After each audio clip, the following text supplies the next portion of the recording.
Welcome back to the Foul Line. I'm your host as usual, Connor Black. With me as always, Wyatt Ollison. What's up? And Wyatt Hull. Howdy. And if you look around, we're in a whole new space. This is a whole new experience for us, so I'm excited for how it looks. I'm excited to get into it. Y'all ready? Absolutely. Alright, so today we're going to be the all-time 1v1 tournament. We got 16 guys, basically like a Sweet 16 bracket almost, right? I mean, 4 sides, 4 regions. 4 regions. Yeah, 4 regions. It's almost like the NCAA tournament, but 16. So to start us off, first region, first round, we got Kevin Durant versus Wilt the Stilt Chamberlain. I think we already know which way this is going. Yeah. I mean, what do y'all think? Kevin Durant's a no-brainer. I mean, yeah, it's hard to not say Kevin Durant right off the bat.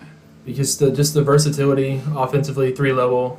I mean, we really don't know much about Wilt But from what anyway. we see, it's almost like it's hard to imagine that it's not going to be a good game. If they're playing to 11, it's hard not to imagine it's not going to be a good game because Wilt had the defense, he has the height, he has the athletics. The athleticism is mythical almost. Because if we're saying Kevin Durant is 7 foot tall, correct? And Wilt is 7'1", probably right at that. Yeah. So they're about the same height. Wilt is obviously stronger. Yes. And probably on a more athletic level, if you were to believe everything there was about Wilt. Right. And so, scoring-wise, obviously, KD.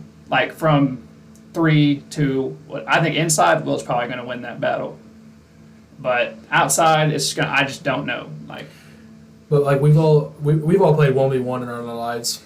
Make it, take it, and it's like all it takes is one person to miss that first shot. Because I mean, let's say KD get ball first, he shoots it, misses. Wilt just goes on a tear on the inside. I mean, it's a hard thing to think about. Well, for Wilt, dribbling is also not so advanced. I think KD can strip him easily. Yeah, but also think Wilt did not face people with that size, reach. I mean, he faced Bill Russell. Bill Russell was one of the Bill best. Russell would not be able to just go up to him, press him as much, and strip him. I mean, Bill Russell's one of the best defensive players the league's seen. I'm not saying that. But look, so this is how I see it. Yes, KD could probably guard Wilt's dribbling better than most. I mean, because Wilt didn't have a bag like that, dribbling-wise. I mean, if you watch his clips, he was getting down the court with ease because he could just throw it. He almost played like Giannis, like throw the ball in front to go get it. So how I look at it is, if Wilt just can go back to the basket immediately, what's to say he can't back KD down every single time? He's obviously got the strength on him. Right. Yeah, but KD also, like, in that era of the game, like, jumping, like, high was not that big. Think about who Wilt was playing besides Bill Russell. But if you watch Wilt play, he was... I'm not saying he can't jump. I'm saying KD will... Because Wilt's not used to KD's arm length. KD can get up there, block that with ease. I don't know about with ease. Wilt's vertical was crazy for how tall he was. I definitely think KD can stop. Like, I don't think Wilt's going to be able to just go 11-0. I'm not saying that. I think there's going to be some misses back and forth because I think if KD's going to take a jumper, Wilt is probably athletic enough to just defend it. And it's all about I think it's all about who would miss first. If KD's going to miss on the perimeter or a jumper, or if Wilt's going to miss a layup first. You know what I'm saying? Yeah. It's just, but obviously you want to say KD because everything he's done throughout the league and his numbers he's put up. But then you can go back and also look at Wilt's numbers and be like, I mean, this guy had dropped 100 points in a game. This guy averaged 50 at one point. I mean, KD himself said that he could go out there and easily drop 100, but that's not how you play the game of basketball. Yeah, I mean, I see that. I don't know about easily drop 100. I know he said, like, he could drop 70, 60 every night. I think there's a lot of guys in the NBA that could probably do that. I mean, we've seen Dame do it against Houston. But all in all, I think I have to take KD. Like, it feels wrong if I don't take KD. It's just from everything that we've grown up watch and come accustomed to the Slim Reaper being the unstoppable scoring force that he is. There's just the smoothness he plays with. I think it's just too much for Wilt. I mean, and if that 1v1 ever got to happen, it would be a great thing to watch. I mean, because we don't know how Wilt played. I mean, we've seen like maybe 5 or 6 clips. So I got to take KD, though. I think we all in agreement. KD. Yeah. KD's moving on. All right. So we're going to go down on the same region. We're going to have AI versus Melo. Now this one for me, or AI's our 2 seed, Melo's our 3 seed. Let's say that too. So I think we might have an upset brewing here. It's hard for me to not say Melo's winning this matchup. I agree, because we've heard on podcasts like Paul George said, who's the toughest guard I had to guard? And Melo was one of the first guys he mentioned. Someone's got PG at a guard? Yeah. And we all know PG's a fantastic defender. And he talked about his rookie year, he had to guard Melo in the Garden. Oh, I mean, Melo has one of the crazy stat lines. He dropped 60, 0, 0, 0, 0, 0. Like, that guy was out there just getting buckets. Right. And something I thought really interesting was PG said, Melo said he can get a shot off in a phone booth. I mean, yeah, you can look at the clips. Like, they are all up on Melo. And he hits you with a jab, you don't jump, he's going to spin back, jab, and he's going to shoot it. It doesn't matter how much space you're giving him. He's getting his bucket. He elevates so much higher than most people on their jump jumper shots. is way up. His releases are a higher point. And he was so efficient in the mid-range. It was kind of just impossible to guard because you think you have him walled off, and he'll just one dribble, stop, pull up, nail it. It didn't matter if it was 3, 2. I mean, he's going to get his bucket. I mean, if we all seen the clips against, like his famous clips against the Bulls. Yeah. Just 2 pull-up elbow threes back to back. Yeah. I mean, but also on the AI side, we know what AI can do. AI, I mean, you got the AI crossover, got past Jordan. Might have been a carry, but that's a whole different thing. Whoa. We ain't going to get into that. But I mean, AI, it's just hard because AI is obviously, I think AI is probably a better defender than Melo because Melo's never played defense his whole career. AI, I think, as a 2 guard, has to play more defense. That's one of the things that I was pointing out before we started recording. I think that AI is a better defender than Carmelo Anthony, and I think that because AI was the Kyrie before Kyrie. Yeah. He was, before Kyrie came into the game, he was the best dribbler of all time. He had the best moves. He could get past anybody and do anything. And he had the athleticism, too. I think for that reason, I would have to say AI takes it, but honestly, it would probably be first to miss because I think, and whoever gets the ball first. But I think AI can get past Carmelo Anthony whenever he wants and just get buckets wherever he wants. So the thing with me is, yeah, AI was a better defender, but AI is only 6 foot tall. Carmelo Anthony's 6'8". I mean, that's a big difference in a 1v1 game. Now, I know height doesn't always matter, but the fact that, like I said, Melo can hit you with that one jab step, pull up right over your head. I mean, he was doing that over guys taller than him, like Kevin Durant, and, like he was hitting it over Braun, stuff like that. It's just hard for me to see. I think that in the end that Melo could guard AI better than AI could guard Melo. I would think that too because Melo plays really physical offensively. And he's like a really hard rebounder. And he's a strong guy. Like he's a bigger guy. Which is interesting because why didn't he apply that to defense? I mean, yeah, but I think he just thought, my game's good enough on offense to where I'm going to get paid to play offense. I'm not getting paid to play defense. I have a quick note. What year was AI drafted? 95? 96. He was in the Kobe draft. Okay, so he was in... There's Kobe, Ray Allen. Right. So he was... Steve Nash. Senior year of high school with 94. 94. Allen Iverson, for anybody who doesn't know, was the number 1 recruit in football and basketball. That's never been done before. So, yeah. The athleticism is unreal. Yeah, it's crazy, especially being that small. Because he may have been listed as 6 foot. I don't think he was actually 6 foot. He's a little generous. I think he might have been like 5'10", 5, because you can look at him standing guys that are 6 foot, and I think there's a little difference. But like I said, it's just hard for me. Like obviously, AI is the higher seed because of his, I think, craftiness. Yeah, craftiness and just how he revolutionized the game in the early 2000s. And then, but you also look at it from a Melo standpoint, like. KD went on a stretch where he won 4 scoring titles. The only person to disrupt those was Carmelo Anthony. So, if we're saying KD is a 1C, is a great scorer one of the greatest scorers of all time, maybe the greatest, then it's hard for me to say, oh, Melo stopped this guy from winning a scoring title. But like we said, 1v1's not all about it because if to make it take it, it's hard for me to say that Melo's going to miss first. What year did Melo win his scoring title? 2012. 11 or 12. 11 or 12. Yeah. And KD won his in 11, 12, or it was one of those because Melo because he went on like a 3-year streak of winning it when he was in OKC, and I think it ended his MVP years was he got his last scoring title. Yeah. But so you said you still sticking with AI? I still say AI because, like you said, he wasn't known for defense. He couldn't really do as much as Melo. Yes. Yeah. But AI wasn't really known for his defense either. But he could definitely play good defense. Like, he had steals. Yeah, he was. But I'm saying, though, that's what I'm saying. Melo's bag, I think, is deep enough to avoid that. You think Melo can dribble enough to not get stripped by AI? Who did AI guard that was like Melo? I mean, if you're going to say that, Did AI MJ, ever guard... Kobe. Hold on. Did AI ever guard a 6'8", like, stronger player with the skill set of Carmelo Anthony?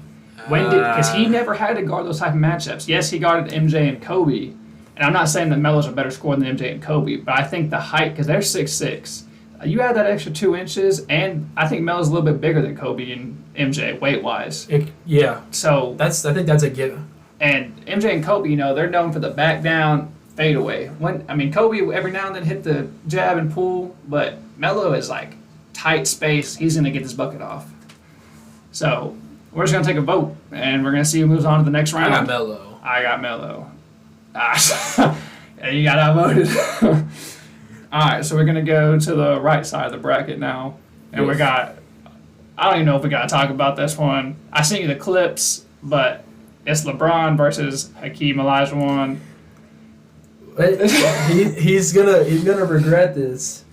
I'm gonna regret this. Because prime LeBron is. I'm not saying Hakeem's gonna win. I'm saying I think this match, like, obviously Bron can score from anywhere. Okay. But it depends on where we're saying LeBron's prime is. What year is, because obviously you can say his prime never ended, right? But as LeBron's gotten older, his 3-point shooting has gotten better. Correct? Correct. But if you can say that his Miami years were his primes, because that's when he was at some of his best. But then you look at 2018 Cleveland, and it's the best player I've ever seen in my life. Like, that's a crazy year for him. But his 3-point shooting was still a little. I mean, he was good, but it wasn't as good as he is now in the Lakers. I'm gonna say the best individual season, probably statistically, this would be 2012. But the best player the first finals win year. Yes, and that was the year he was arguably the best defender in the league too. Mark Gasol. LeBron should have won that. But I think the most complete player of LeBron is to be 2012. I think 2018 LeBron's the best offensive player I've ever seen. Just because doing everything by himself and carrying win. I think LeBron, who's been 260, 270 his whole career, runs faster than 95% of the league, full speed. Nobody can guard him muscle for muscle. I mean, we know all the good things about Bron. I mean, it's no brainer. Like, this guy has the skill set to potentially win this. Right. The matchup tournament wise. But you go back and look at Hakeem. I mean, he was battling guys like Shaq, David Robinson. I mean, these guys. Patrick Ewing. I mean, these guys were probably. I mean, Shaq in because Hakeem's prime years was 94 to won the finals to 99. Probably is when it cut. I mean, obviously he was good before that, but I'm saying he made a name for himself in those years. I mean, he was battling with guys like young Shaq, even older Shaq, not older Shaq. What's the word? Developed Shaq. Yeah. In the later years. When he was a lot bigger. Yeah, because Shaq in his rookie year, he was slim for what he was when he was on the Lakers. Compared to what he was, yeah, right. Yeah. So David Robinson, that guy is a unit. And then Patrick Ewing, he's a unit too. And it's just, they battled in the finals. And Hakeem got the best of them, obviously, but he has one of the most unguardable moves of all time at the Dream Shake. I mean, that guy, he knew misdirection like no other. It's crazy how somebody that's 6'11", 7 foot, who can take a step towards the basket, come back away, and then go right back towards the basket quick. that fast. And you know those clips I sent you, there was one where he was off the dribble from the corner, hit it between the legs, and then fake, and then went up. I mean, if he's doing that, I'm not saying he's beating Braun one-on-one, but I'm saying it's going to be a respectable matchup. I think each of these matchups have to be respectable. I mean, what do you think? Do you think it's a clean sweep by Braun here, or do you think it's going to be it's competitive? Like Wyatt said, with Braun's size, right in today's league, he can go muscle with anybody. But back then, against Hakeem, that era of basketball was the roughest and the most tough basketball that was being played at the time. Yeah. My only rebuttal to that is LeBron played in 2003, where they were still calling. Well, yeah, it was still a hard physical league. Had the Pistons to deal with. So, like he said, like the muscle back then, the strength. Like Kareem didn't have. I would agree. Not Kareem, sorry. Hakeem didn't have a big frame. Like he was tall, but he wasn't super muscular. Like I'm not saying he wasn't strong, but like his frame compared to Braun's is like Braun's obviously looks bigger, and then like you can say, oh, but he's tall, but like Shaq was beefy too and 7 foot tall, but Kareem kind of has that wilt build, but not as strong. You get what I'm saying? Yeah. I keep saying Hakeem, but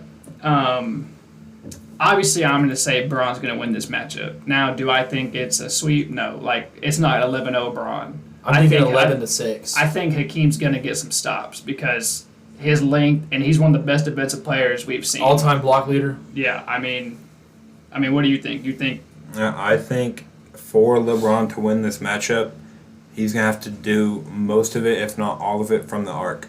Yeah. He's going to have to be draining threes, and we've seen it. Yeah, LeBron can make threes. He's gotten better at it, but the LeBron we're talking about, he was a subpar three shooter in 2012. We're saying that's the best version of Braun. That was one of his better years statistically shooting that. But I'm saying like he wasn't attempting as many, so he probably wasn't like now he's attempting like 5-6 a game.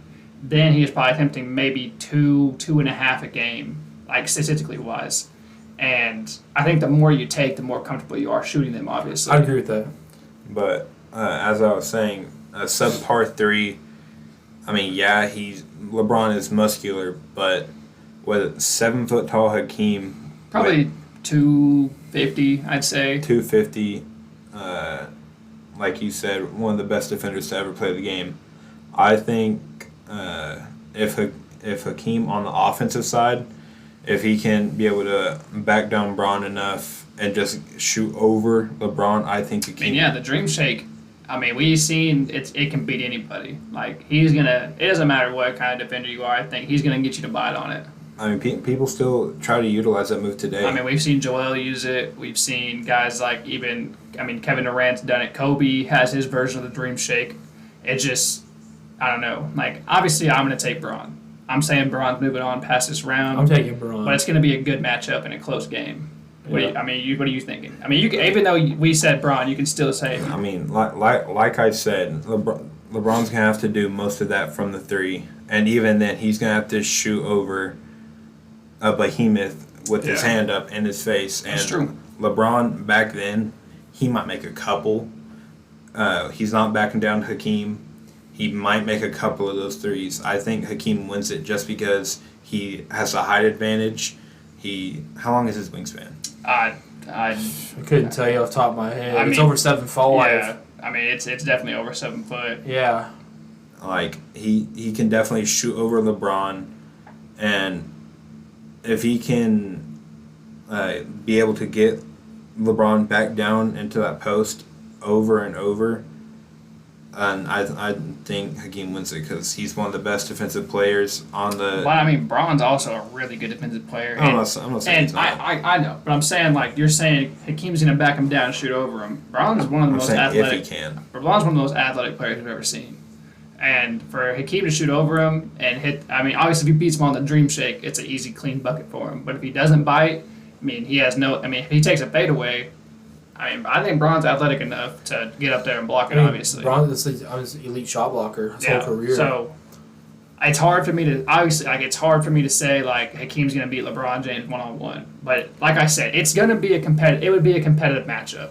And it definitely wouldn't be as easy as people would think LeBron would be to take on Hakeem. But all in all, I think I have LeBron moving on to the next round. I got LeBron moving on. I think whoever wins, it would be like... I think it'd be 11-8. I'd say 11-9. Yeah, it's going to be it's going to come down to the wire. And we're going to drop down to the left side, bottom region, and we got Kobe Bryant versus Larry Bird. Two great scorers. Obviously, Kobe, known as one of the greatest scorers of all time. Almost like Melo, like that guy can score with any way. It doesn't matter. I mean, he was taking shots with 3 to 5 guys on him, and they were going in. And Larry Bird, though, I mean, he played in that physical era, was shooting threes before they were real popular. I mean, the year he was drafted is the year the three-point line came into the league.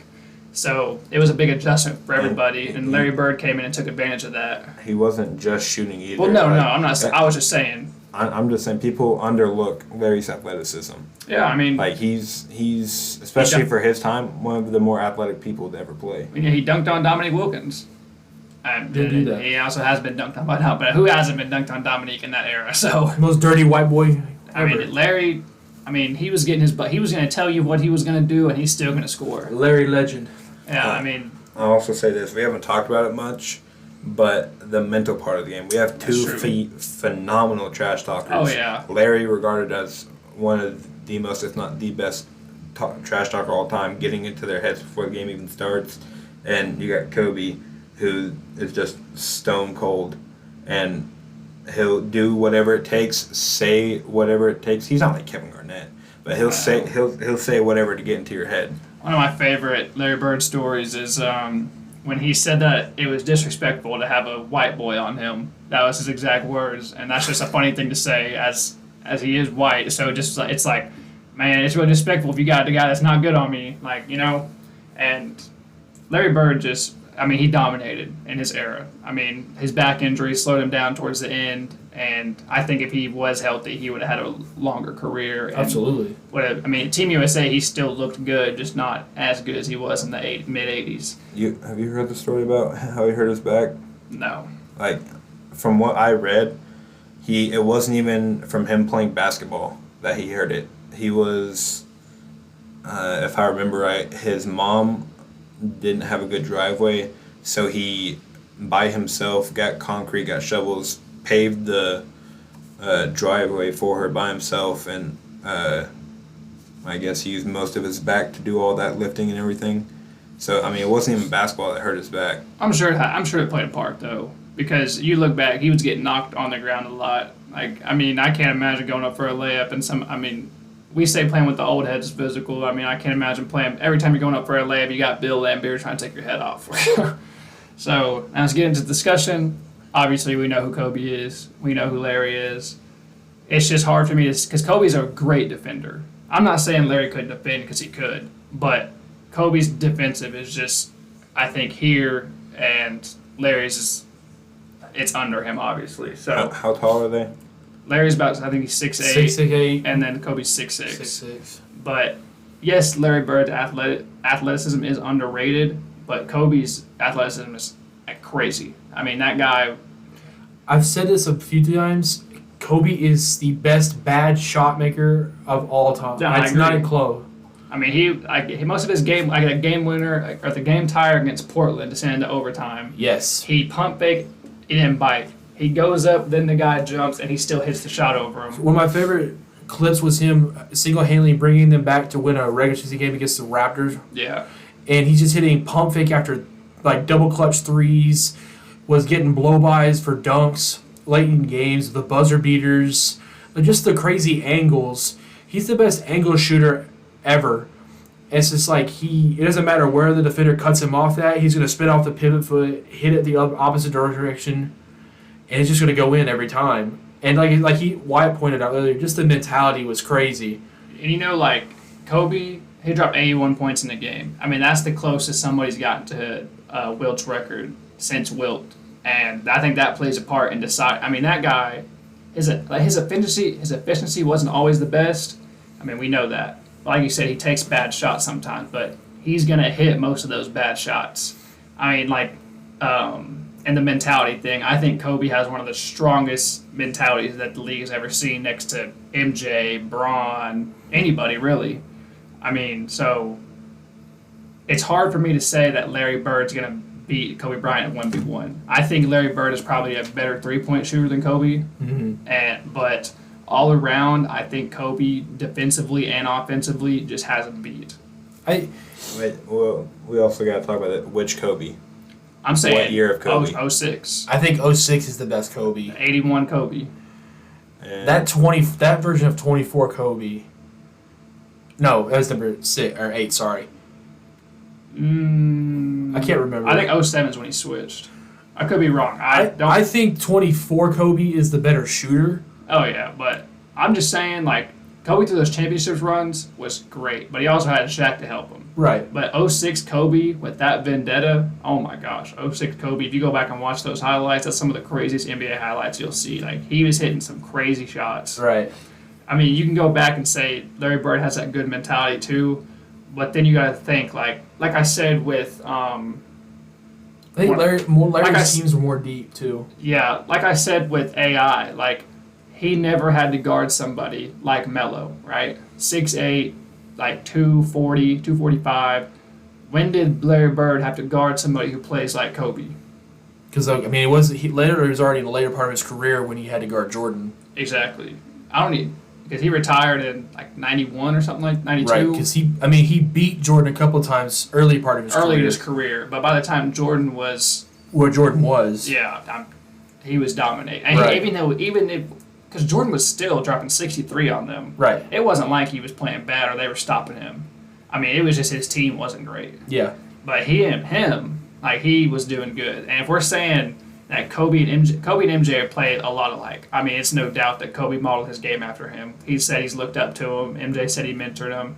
So, I think MJ had a crazy mentality, don't get me wrong, but I think Kobe, the Mamba mentality, and like I said, Larry never had to guard anybody like, in his prime days, never had to guard anybody like Kobe. Right? I agree.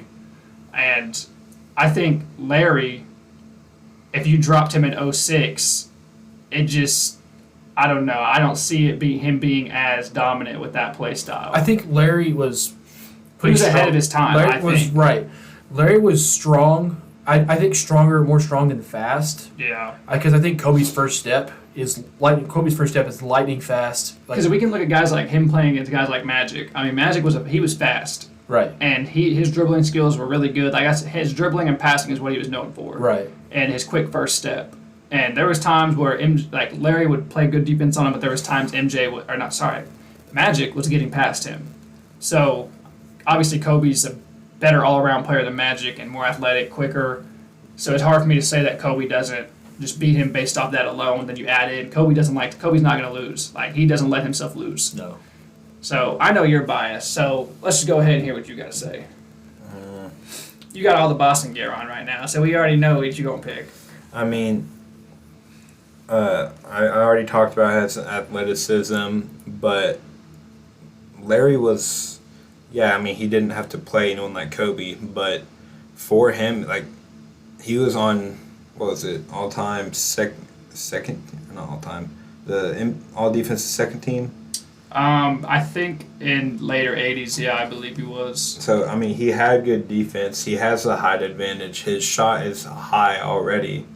That is his advantage. Is his jump shot is so far back. I mean, he can't brings really it back. contest it. But Kobe also has he doesn't. It's not from the hip. I mean, Kobe brings it up. Yeah. And go ahead. You can continue. The height advantage, how high he shoots his jumpers, and he just doesn't miss. It's hard to get in Larry's head. Yeah. It's hard without him getting in yours first. But that's my thing. I think this is how the game goes. It's whoever can throw the person off first, right? Because those are two guys that are probably hard to rattle. Yeah. So I think that Kobe can rattle Larry first and get the win based off his talent, mentality, and everything alone. Yeah. I mean, what are y'all thinking? I'm sticking with Kobe. I think that game's like 11-8. I think this is one of the better games here, but it's just hard for me two-way wise to not pick Kobe. Yeah. Because it all comes down to who can guard who better, who can stop who more. And I think Kobe could do that better at a more consistent rate than Larry could guard Kobe. Yeah, I mean, you're the Boston fan, but bias out of it. Are you saying Larry Bird beating Kobe one-on-one? I mean, it's hard to say Larry wins it by, like, no doubt he wins it just because, like you guys are saying, how quick Kobe is, how high he can jump, and how basically whenever Kobe plays, it's like he has headphones on. He can't hear you. He can't hear the crowd. No. He all he's focused on is the ball in the rim. I mean, we hear stories of Kobe like staring at the sun to help with. Okay, those aren't real. Those aren't real? No, those aren't real. Oh, Are you serious? I thought those were real. You really gonna talk about this? I thought it was real. My bad. Is he serious? Kobe, you talking about the one where it's like Kobe stare at the sun to get used to the stadium light? Yes. Oh my god. Yes. There's no way you believe that. I thought it was a young age, man. Oh my god. I thought it at a young age, man. Man, you a young age. You are 20. That was a long time ago. I'm talking you like just when I brought it up. Someone just brought it up. So that means you believed it, saying it right now. Yeah, I did believe it. Didn't your mother ever tell you if you stare at the sun you'll go blind? You telling me Kobe stared this? I'm pretty sure I said like Look, 5 man, hours Kobe a was day. crazy. That's all I'm saying. Kobe was crazy. This is the sun. If you look at a light bulb, you have I darts can in your stare at the eyes. light right above it for too long, and my eyes are gonna start flashing different colors. You tell me Kobe was staring at the You're sun. just not Kobe. You're not Kobe. 5 hours a day. Are we serious right now? We gotta get this guy out of here. There's no way he's believing this. I apologize, guys. No, you're done. I'm taking. Delete that out the episode. I'm taking Kobe. I'm taking Kobe. I mean, it's hard to say, but yeah, I'll take Kobe. All right, so we're gonna jump to. We forgot the bottom matchup with after LeBron and Hakeem. It is Wade and Harden. James Harden versus D Wade. That just slipped my mind. So back to the right top side of the region. You go ahead and take it. I think it's Dwayne Wade pretty easily. I wouldn't know easily. I think just because James Harden is not a good defender. I mean, he has the tools to be physically, just hasn't been. We've seen signs of it. He's tried. I mean, there's been times where he's like, he's a comparable defender. I mean, the play on Lou Dort at the end of the game in Game 7, Right. the bubble. He has a big block. Sure. Throws it and then dodges the throwback out of bounds. I mean, we've seen signs of it. He plays good defense whenever he thinks it matters. That's true. That's I probably think the it's best an way to put it. attitude thing with James Harden. Yes. Is that he doesn't have a. I'm not saying he doesn't have a winning mentality because he's an NBA player. Obviously, he knows how to win. But Dwayne Wade, I mean, 3 years into the league, leads his team to a championship, Finals MVP. I mean, that's I'm not saying it. I think it's unheard of. I mean, how many guys 3 years into the league were doing that, right? It's Making a finals run and winning Right. against. it's scoring at the clip that he was. I mean, yeah. I mean, and going against solidified great scorer at the time, Dirk. Derek. Yeah. I mean, and Dwayne Wade's team. Obviously, he had Shaq, but Shaq was. It was 06. I mean, it's 3 years after their last ring. So he was definitely on the way out of the league at the time. He only played 2 more years after that? 2 or 3 more years. Yeah. It was hard. Yeah. I mean, Shaq wasn't putting up prime Shaq His knees were numbers. giving out. He was getting bigger. Wasn't as muscled. I mean, he had Gary Payton. He had Mike Miller. Jason Williams. Yeah. And he had a good team. I mean, there's no doubt about it. Right. But Dwayne Wade was definitely putting up crazy numbers that we don't see as a 3-year player. I think. Actually, he might. I'm not saying he's the only player to win a championship on a rookie contract, because obviously there's always a rookie on a team. But leading like that, he might be the only player to do that. Magic, his first year, won a ring. But having Kareem definitely helps that, because Kareem was going to win the Finals MVP until he got hurt. I mean, he did get hurt, so Magic had to. But I'm saying they were up in the series, and then Kareem goes down. They're up 3-2. Magic closes out in 6 at home. On the road in Philadelphia. But nobody thought they were going to win when Kareem went down. But anyways, all right, back to the main point. It's two-way wise, Dwayne Wade is just better. Right. He's a better defender, way better defender than James Harden. But James Harden... It all depends on if he thinks it matters enough. Well, not even that, because it's make it take it, like we said, right? I mean, James Harden, all you got to do is make Dwayne Wade miss once, and then he can go. I mean, James Harden's bag is deep. 4-step back. I mean, and it's if we're playing on the blacktop, who's calling that? Nobody. Right. if they're not calling in the NBA, they're not going to call on the blacktop. No. And it's just hard for me to say. Like, obviously, Dwayne Wade can guard James Harden better than James Harden can guard D Wade. Mm-hmm. There is a height difference. Harden's about 6'5". Well, D Wade was listed at like 6'4". Right. And I think James Harden probably, because if you look at him and Clay, they're pretty similar in height. And Clay's listed at 6'7", 6'8". Yeah. So I think you can say James Harden's about 6'5". You mean Dwayne Wade? So no. I'm saying James Harden. Oh, okay. Because James Harden, I think, is listed at 6'5". I say he's about 6'6". But we've seen Dwayne Wade go toe-to-toe with guys like Kobe. Yeah. And in my opinion, Kobe's obviously the better player than James Harden. So D Wade's my favorite player of all time. So I have all the bias in the world, but without it, I still have to say I think Dwayne Wade's winning this matchup. I think Dwayne Wade takes it. Like you said, it's if he can make Dwayne Wade miss. And people forget what Harden was doing on the Rockets. I mean, yeah, he had the longest stretch of over 30-point games or what it was. Like, since Kobe, he had the longest stretch. And, I mean, his MVP year was... Wasn't there like a week or 2 week span where Harden averaged like 60 or something like that, like 50? I don't know. I think it was like a 5-game stretch or something like that. Yeah, which is still impressive. I mean, right. But James Harden was... But it's also hard for me not to say that a lot of his points didn't come off the free throw line. Sure. There's no free throws in no 1v1 game. I'm not saying James Harden can't score without free throws, because that's just not true. But a lot of his MVP numbers came from the free throw line. The question is, who do you think has a deeper bag, James Harden or Dwayne Wade? Well, I think bag. Because I think bag you can include your defense too, because you got to have a defensive bag too. Because Dwayne Wade was real physical, would post you up defensively, would get back into you with his chest and shoulders. I mean, D Wade was one of the most athletic guards ever. Yeah. I mean, Flash. And he's so fast. I mean, we've seen him come off a double spin move and 2-hand tomahawk on Kendrick Perkins. I mean, this guy was... really from where he took off, he should be able to jump like that. Yeah. But he did. His 08, Dwayne Wade's 08, now people talk about the 06 season when he won the ring, but Dwayne Wade's 08 season was, he was top 5 in MVP, or top 3 in MVP voting that year. I mean, there's a good chance he could have won it. Yeah. But, it's okay. It's fine. He should have had one at least in his career. I think he should definitely had one. But, I like both players, obviously, and it's not easy for me to pick one or the other, but in my opinion, it's got to be D Wade. I'm taking D Wade. Just off both sides of the ball. Yeah. And I think D Wade can make James Harden miss before James Harden makes D Wade miss. I gotta go Harden. His MVP season was, shooting wise, the most unreal thing I've ever seen. And I respect that. I respect that pick. And James Harden was also making people who were known as really, really good defenders. He was shaking them nonstop. Even today, we're not going to get into that right now, but even today, he's still shaking people. I mean, people say it was a flop, and it really was. But the Marcus Smart thing, if he makes that, that's in the top tier. We've seen his Stanley Johnson clip where he breaks off Stanley Johnson. Wesley Johnson. Wesley Johnson, my fault. Wesley Johnson. He's laying on the ground. James Harden literally just sitting there flicking the ball in his hands, waiting for him. He stares at him. Stares at him for a good 2 seconds. Yeah. Then hits the shot when the help defender comes.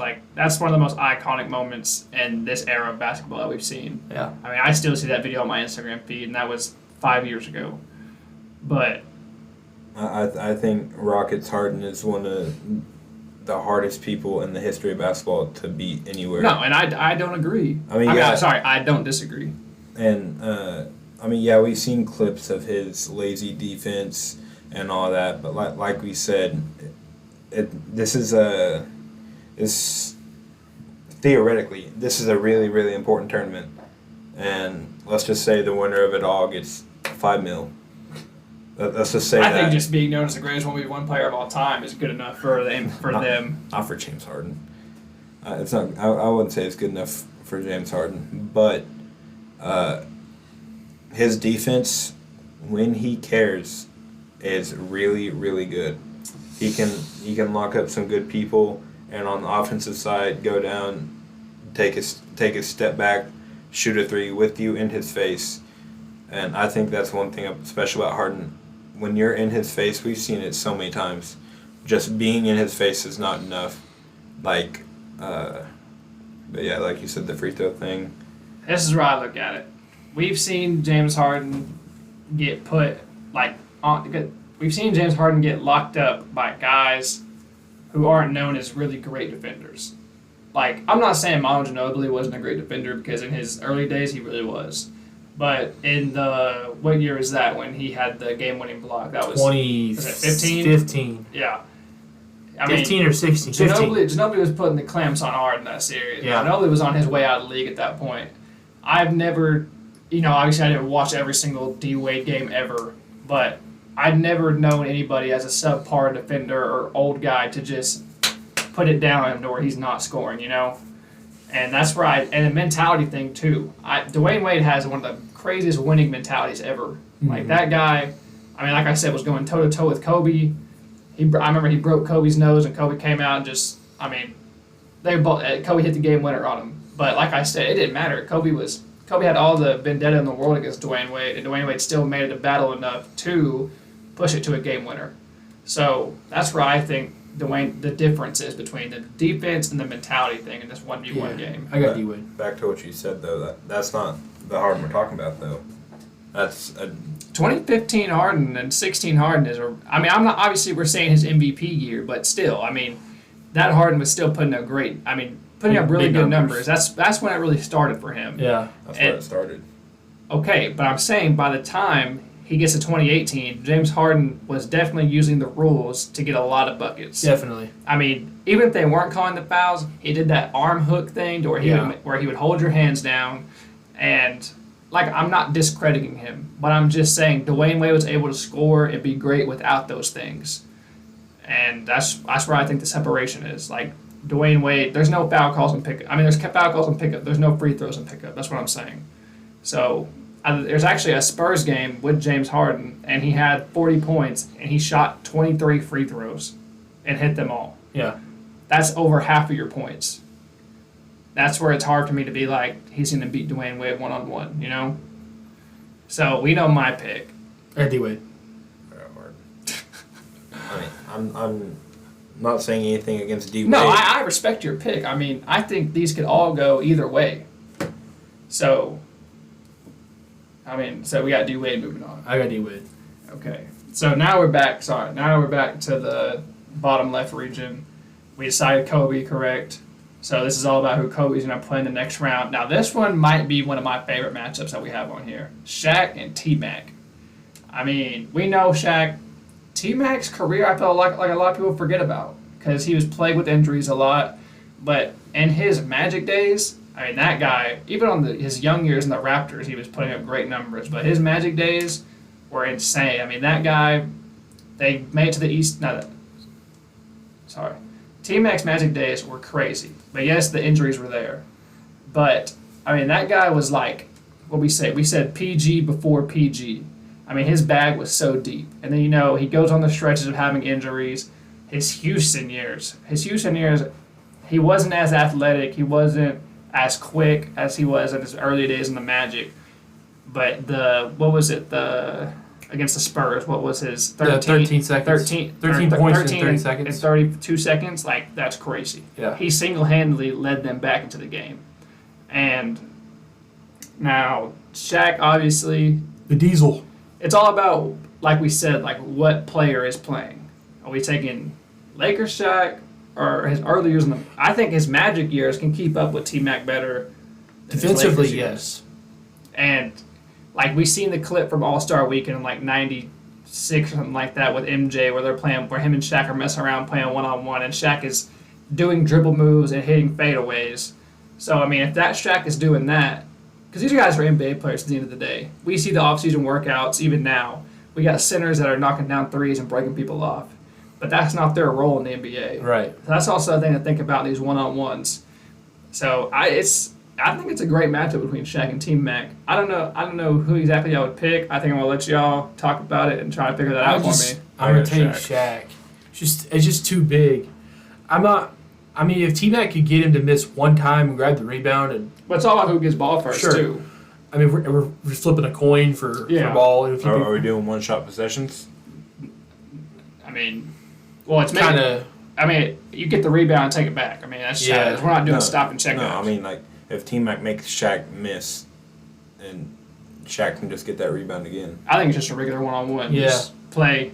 I mean, you miss it, you get your board, go up again. It's just a one-on-one. Yeah, I got Shaq in that. But the thing is, with Shaq, like, T-Mac's bag was deep.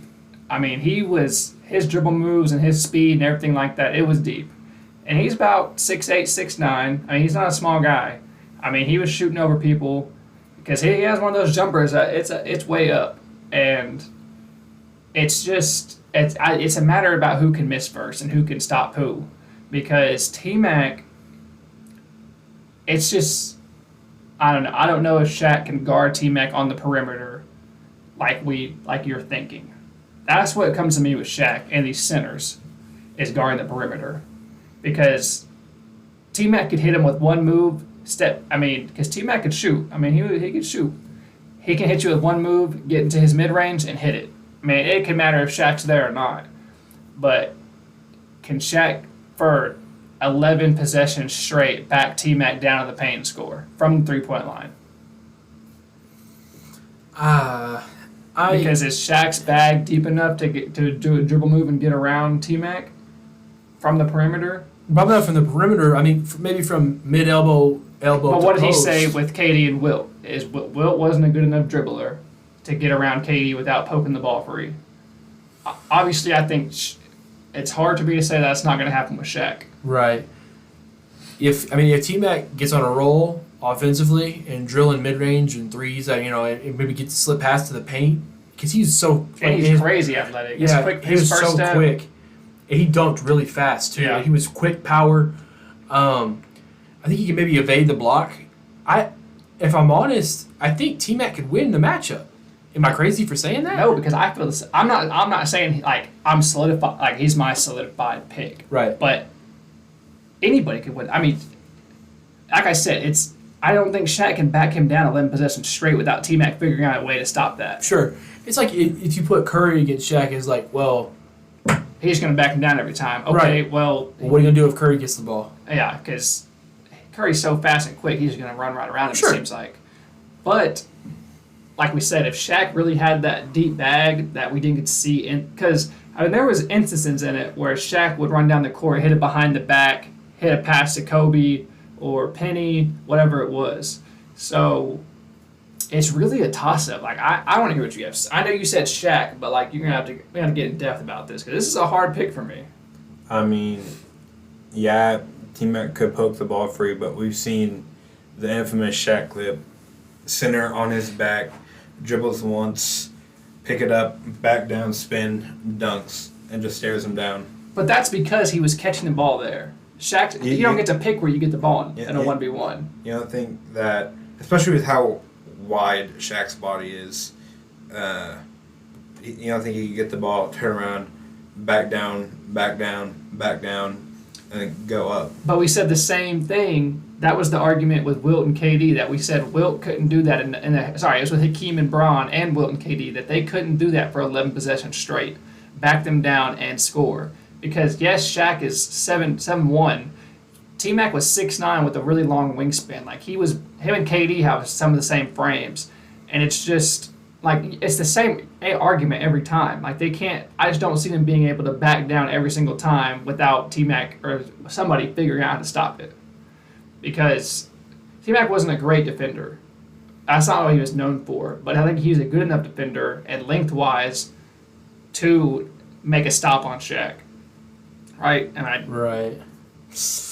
Did they ever play together on the match, or was that two separate times? That was separate. He played with Penny. And Penny was injured. It was Penny and who was the Horace other one? Grant. Gilbert. Yeah, Horace Grant. Yeah. Because they went to the finals. Right? Yes, and then lost to Houston. That was the 1 year Stan Van Gundy went to the finals. He went. Was he not? He was the coach when Dwight was there, and they went. Yeah, that's the year of Dwight. My bad. Yeah. My fault. By the way, I mean, yeah, that version of Shaq was a lot quicker. Like I said, agile. but that Shaq in LA LA was just so dominant. That's why you're bringing up the LA dunk, right? Mm-hmm. I mean, it depends on on Dudley. It depends on. Is that where he threw the ball at him? Yes. That one? Yeah. Yeah. It's all about what Shaq you want here. If I'm taking Dominance, Lakers. Skill set all around, dribbling and all that. you want Magic. Because you want the speed. Yeah. Because you take Lakers Shaq, it's hard. It's going to be hard for him to keep up. Because Shaq in those Lakers years, Kobe has said it. That's why he couldn't play with Shaq anymore. Because Shaq did not care about Athleticism. getting better and, getting in the gym and stuff like that. We seen T-Mac go toe-to-toe with Kobe. Yeah. They used to battle. Kobe said that T-Mac was one of the hardest players he ever had to guard.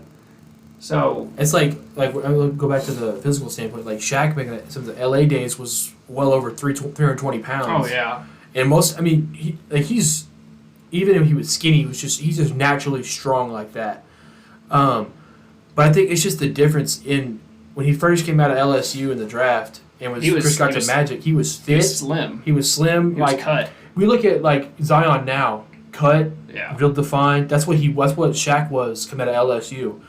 And I think just that version T-Mac could have a field day with. I say that. Offensively speaking, I think T-Mac is better matched up for that. Yeah, but it's just Shaq was so dominant, and I'm gonna stick with Shaq. I'm gonna say Shaq. You brought up the All-Star clip of him. but that's just them messing around, right? Yeah, but if that's just him messing around, imagine if Shaq He took it serious. If he took that serious. Okay, but what if MJ took it serious? What if he took his defense serious on that clip? Shaq doesn't even. Because MJ is one of the better defensive players I've ever seen, Yeah. right?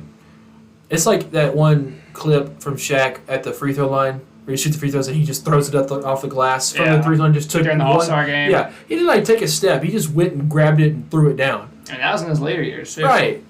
I was just like, what do you want? But like I said, can he guard T-Mac on the perimeter? Because if T-Mac can just make Shaq miss once, he has enough juice and speed to just get past Shaq and score. But with that Magic Shaq, obviously he's right out of college. But y'all have to decide which one you're taking. I'm taking Shaq. I'm just No, saying. not T-Mac or Shaq. Which Shaq? Magic. And I say Magic. I'll take Magic Shaq. So that's what we're saying. We're saying Magic Shaq. I'll take Magic Shaq. Okay. I say only because that Shaq, he's coming out of college where he had the 4 a.m. lifts, the practice workouts, the post-practice workouts, and the pre-practice work. And they probably had him on meal plan too. Oh sure. Okay. So I imagine. And So- so he was nothing but muscle. He had the speed, good movement. the athleticism. His legs were strong. He was strong, and I think, and also when you're in college, they make you work on everything. You can't just do what you Well, don't not like. in those days. In those days, if you were a center, you were a center. They didn't have Shaq probably working on his dribble. I think in what practice. he's getting at is like they didn't have him just turn, catch lobs and stuff like that. Like he was. Oh no, but they had him down. doing something. Yeah, I'm that's what I'm definitely saying they saying. had him because he had to have worked on his dribbles at some point. Or else whenever you dribble down, you're either going to lose it or get poked easily. You Well, have to have a secure dribble. I'm not saying he didn't have basketball skill. Any NBA player can dribble the ball down the court because they are professionals. But I'm sure his main focus in college wasn't working on his handles or working on his three-point shooting or working on his mid-range. It was definitely back downs and getting to the bucket and dunking on people. Yeah. That's how I look at it. I'm gonna take if it's Orlando Shaq. I'm gonna take Orlando But Shaq. what T-Mac are we saying? What's the best version of T-Mac off the top of your head? That Houston T-Mac, he was What different. year? What was 2007? 7-8. And then his Magic days were in the like 04. Yeah, because he started with the Raptors, and then they traded him his second year. I'm gonna take Magic Shaq, but it is very close. Over Magic T-Mac. Yes. Yeah, God, it's hard for me to say that. Because He's really struggling here. there's not a wrong choice, I don't think. No, because both have just the best arguments that they can. This might be the most. Even one. Yeah. I'm gonna take Shaq though. You got Shaq, Wyatt? Obviously, y'all have the voting advantage, but Yeah, I've had voting advantage. I know. I think I would go with T-Mac. There's too much evidence that I'm thinking about that by picture I just don't see. I respect it. All right, so we're going to go the other side of the bracket now, bottom left. I think this one is, obviously we're going to talk about it still, but I think this one's just a no-brainer. MJ, Paul Pierce. I know you're the one that brought Paul Pierce into this. I did because we just needed. He's a great 1v1 player. Don't get me wrong. He was. In the early 2000s. Don't even talk about 08 when they won the championship. From when he was drafted in 90. Was he drafted 99? 98? 98. He went on a tear through the league. It's not talked about enough because he's the truth. Well, because this is how I see it. D Wade and Paul Pierce are compared all the time, right? Yeah. We know D Wade's a better player. Better career, better player, right? I think that's why he gets overshadowed a lot. It's by that debate alone, because he makes himself look bad by saying, but D Wade overall is just better. Right.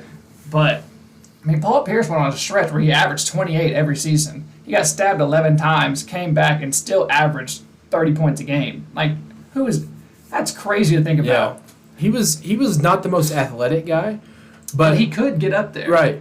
But he just hit, like I said, I think he's one of the better angle shots in NBA history, like with Kobe. Like, he could take bad shots, made them. And his three-point shooting was really good. He was super smooth. One of my favorite Paul Pierce clips is where I'm pretty sure he's still going by Ron, or Meta World Peace. I don't know which way he's going by. On the Pacers? On the he Pacers. stared him down? Yeah. No. Where he pulled Paul Pierce's pants down, and Paul Pierce, you've not seen that? No. Yes. So he's guarding Paul Pierce from the post, and Paul Pierce is on the right or left block, and he's got his he's about to make a cut off a screen, and Meta World Peace pulled Paul Pierce's pants down. He pulls him back up, rounds the screen, hits the three, hits the dagger. I've never seen that. But there is the clip, though, where they're talking back and forth, and the ref is like, hey, quit talking, and then he hits the shot on him. But no, have you never seen that? No. Man, I'm not just... That's crazy. That's one of my favorite NBA moments of all time.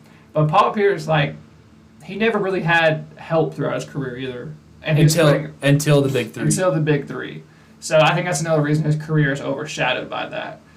But then you look at MJ, arguably the greatest player of all time. Led the league in scoring his rookie year. 1 or 2 with LeBron. Either way you go, it's obviously going to be an argument for the rest of our lives. Yeah.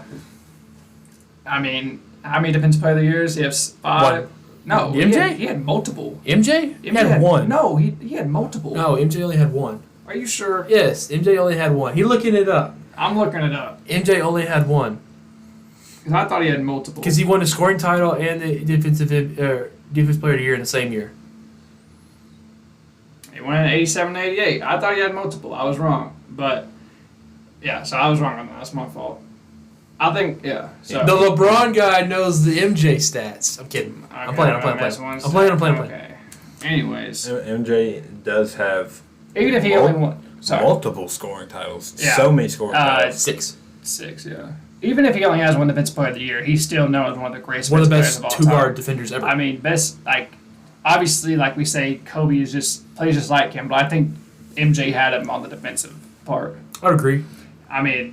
We can say people can say he played against plumbers, stuff he was guarding guys like Clyde Drexler, John Stockton. Zeke. Yeah, Zeke, Larry Bird at some points.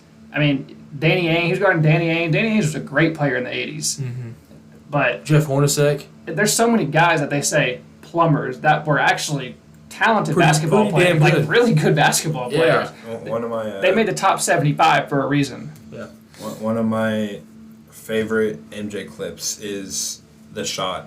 Oh, Whenever the guy playing great defense, guarding MJ the best he can.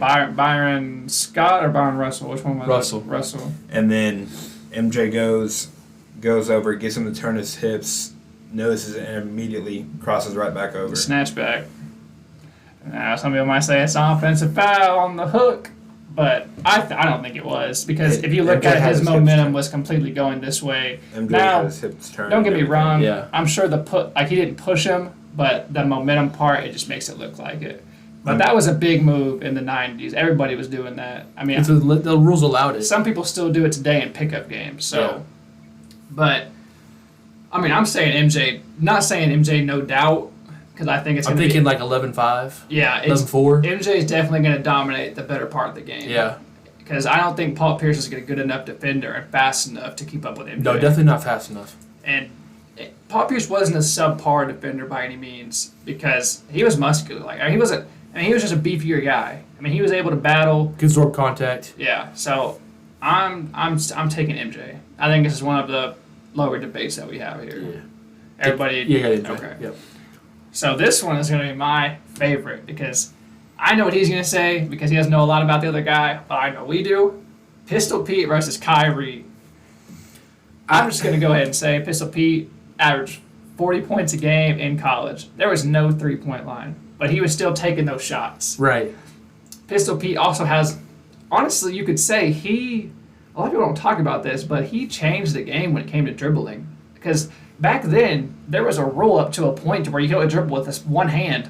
Like, you couldn't do all that. Like, they were calling those carries and double dribbles and stuff like that.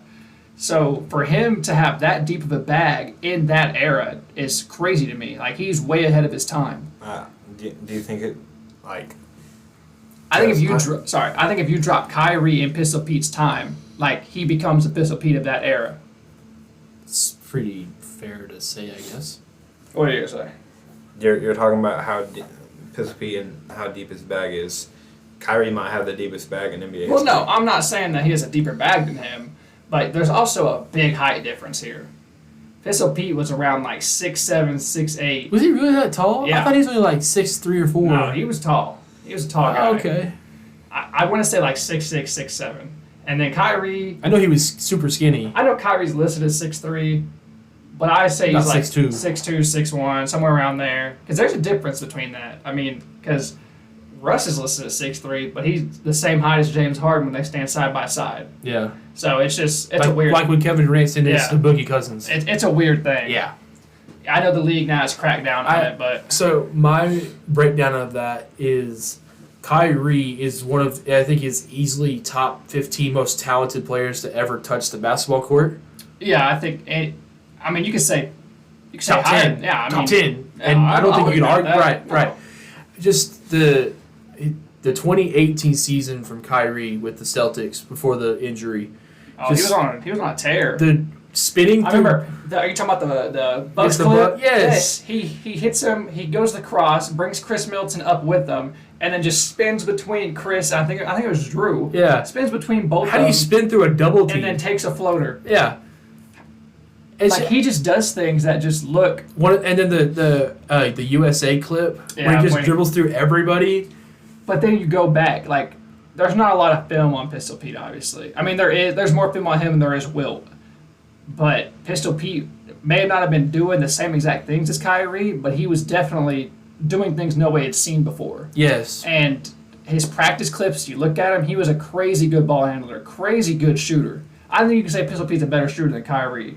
Because Kyrie was taking the... That's not crazy if you go back and look. He averaged 40 points a game in college. I got it. And he was taking his... Okay, I seen this video. This guy went back and looked at the numbers, right? If there was a three-point shot, Pistol Pete would have averaged almost 80 points a game in college if they counted as threes and not twos. That is crazy to think about. Think about that for a second. We have never seen that before and probably never will. As college, though. Okay. He transfers he goes to the NBA, right? He's not putting up 40 a game, but he was putting up over 30 a game without a three-point shot. Sorry, without three-point line. So you add in the three-point line, most of his shots came from those outside range. Probably about 50. That's what I'm saying. It's just... But Kyrie's not a good defender. Sorry. Kyrie, when he wants to be... Is a good... That's all it's... But... I think Kyrie one-on-one would be like, okay, I'm locking him up because I want to win. Okay, but like I said, the height and length difference is a hard thing to beat. Yes, Kyrie can score on anybody. It doesn't matter. But there is times to where it's hard for him because he's going to have to do this and make whatever move he needs possible, which we've seen him finish those clips. But we've also seen Kyrie where he has struggled to do that. I mean, I think I'm going to take Kyrie, but it's not... I don't think it's as far as distance as... I don't even think as far as distance he was thinking. I think it's a close gap between the two. I got Kyrie. But it's not a. I think this matchup will be the best, like, shot for shot matchup we've seen. I don't know. It's just like. I don't know. It's hard. It's a hard thing for me to see. Yeah. I mean, what do you think? I know you don't know a lot about Pistol Pete, but Kyrie wins 11-5. 11. I don't know. I think it's closer than that. Maybe about 11-8, 11-7, Because 11-8. like I said, Pistol Pete has the height difference. Kyrie is gonna. Obviously, nobody can guard Kyrie 1-on-1. No. But Kyrie isn't a good. Imagine Kyrie trying to guard. We've seen Kyrie try to guard even Kobe. It didn't work out. I'm not saying Pistol Pete is Kobe, but from just the height standpoint, Kyrie's not. He's athletic, but he's not. I don't think he's athletic enough to get up there and block it. Obviously, Not block it, but I think he can contest enough. But who's to say Pistol Pete, having the height difference, can't contest Kyrie enough? Because Kyrie's not going to take a layup every time. I think Kyrie's not the most, like, he didn't have the vertical. Maybe at times he's had that. But I think Kyrie in the short area quickness has an edge in that. I think the first step. Kyrie's first step is. But he's not going to take a layup every time. No, but Kyrie can blow past him, have Pete come flying back, try to recover on defense and spin back the other way. But who's to say Pete can't do the same thing to Kyrie? Sure, but I think Kyrie can guard that better than Pete can. I think if Kyrie gets... I think Kyrie can move his feet better than Pete can on that matchup. I think this would be one of the better matchup we would see in this, and as first round wise. And so we would see some crazy, we would see like some almost trick shot type stuff. Because there's videos of Pistol Pete of him doing like trick shot type stuff in game and in practice and stuff like that. But who was Pistol Pete? Okay, Who was having to guard Pistol Pete? I get what you're saying compared by to who's that. having to guard Kyrie? But what does that have to do with his jumper? What does that have to do with his dribbling skills? Because you can have a terrible defender on you or a good defender. If you're a good shooter, you're going to shoot. And like to back that up, you can have guys that aren't known for defense. Someone like I'm trying to think of an average defender, maybe like Kyle Lowry or someone like that's an average defender. They can play good defense on you, and have good positioning and good contest, and you miss a shot. But I think that can go both ways with Maravich and Irving. But the thing with, I can't remember who said it. I don't remember what basketball player said it. It was an NBA player, but they said, nobody makes me miss. If I miss, it's on me. Right? I want to say, is that KD? I want to say it was KD. KD? Yeah. And that's coming from one of the greatest scorers of all time. You miss because you want? Not saying he wanted to, but he's saying it's on him. He didn't get his release right. He didn't do this right. He's saying that you defending him is not the reason he missed. And these are pros. Mm-hmm. So, obviously, you don't have to agree with everything they say, but that's a good point. Yeah. But we can say, like, obviously, the era is different. Like you said, who was guarding Pistol Pete? Who was he going up against? But I'm taking Kyrie, but I think it's closer than people think. So I don't think Kyrie misses. I don't think Pistol Pete makes him miss. I don't know about that. Like I said, the length difference is the thing for me. Obviously Kyrie, but move on to the second round. We go back up to the top. KD versus Melo. Now this might be one of our best second round matchups we see.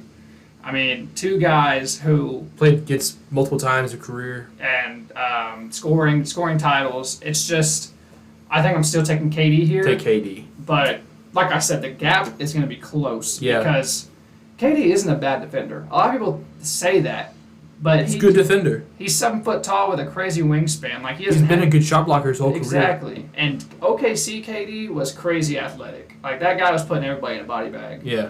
And then Melo, obviously, it didn't matter who was guarding him. He was getting a bucket. I think one thing I've watched, we've grown up watching them two go at it for years. Melo seems to play harder against KD than I think a lot of guys. Yeah. Because Melo would play physical with Kevin Durant, would get into his body, use the stomach and his chest to wall up. But even with that, KD's height and athleticism, I think, overtakes it. But I think the competitive nature of Melo would rise. Yeah. But I still think just Kevin Durant, just the height and the arm length advantage with the smoothness of the jump shot, I think that just... I think two-way wise, KD has him beat. It's more complete. Yeah, so I'm saying, obviously, KD. I know you got KD. I mean, you want to add anything to that? Mm-hmm. All right, so we move on. We got LeBron versus D-Wade. D-Wade. best friends, compete against each other, have played with each other, have won championships together. Mm-hmm. I mean, this is a great matchup.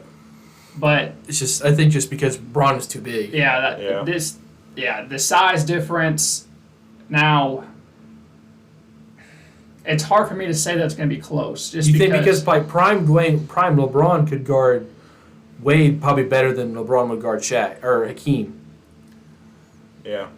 Yeah, but if you look back at their battles in 06 when Dwayne Wade was really dominant, like he was beating LeBron in those matchups. True. But then it's basically you're saying 06 D Wade versus what we say 12 Braun. That's a great matchup. Like two great players, but Braun just has too many things stacked up that Dwayne Wade can't take down because the height, like you said, the height difference, muscle difference. I just think Braun, it's gonna. I'd say like 11-7 or something like that. Because Wade probably weighs like what 210, somewhere around there, 210, 220. I mean, Braun was probably about 230 when he came to the league, but now he's the last 15. I think he's like 240 when he's on the Heat. Yeah, but now he's like 260. Yeah, so it's just I think Braun takes it. Yeah. You got anything? We go back to the bottom left. We got Shaq versus Shaq, right? Yes. A matchup that probably played one-on-one more times than we ain't got no files on it. We never seen it, but I'm sure they played one-on-one plenty of times in their Laker days. I think that the fact that Shaq has, because he played with. Sorry, but we're not talking about Laker Shaq. This is Orlando Shaq. This is Orlando Shaq. Go ahead. Sorry. That had nothing to do with what I was saying. Well, no, I was just getting it out there. Yeah, but Shaq, knowing Kobe, with all their fights and everything, and how competitive they were just with each other, I think the fact that he has Kobe in his top 3. Yeah. The fact that he has Kobe as the 3rd greatest player ever, that has to say something. Well, no in doubt. Itself. But I think I say if they weren't ever teammates, that he probably doesn't have that ranking. That's another thing to think about. I mean, Kobe came to the league in '96. Shaq on the Magic. Shaq got traded to the Lakers in '96. So we never got to see that. I mean, even Shaq, when he got to the Lakers in '96, he was still slimmer than he was in 03, 02. Yeah. So it goes back to the mentality thing with Kobe. Like, he has a stronger mentality than Shaq, but that's a hard matchup to say. Shaq is just Shaq. Shaq's just Shaq. And I'm going to take... I know who I'm going to take. I'll let you know. I think I have... Let's go. You go. Wyatt, lead the way. Who you taking here? I mean... And why?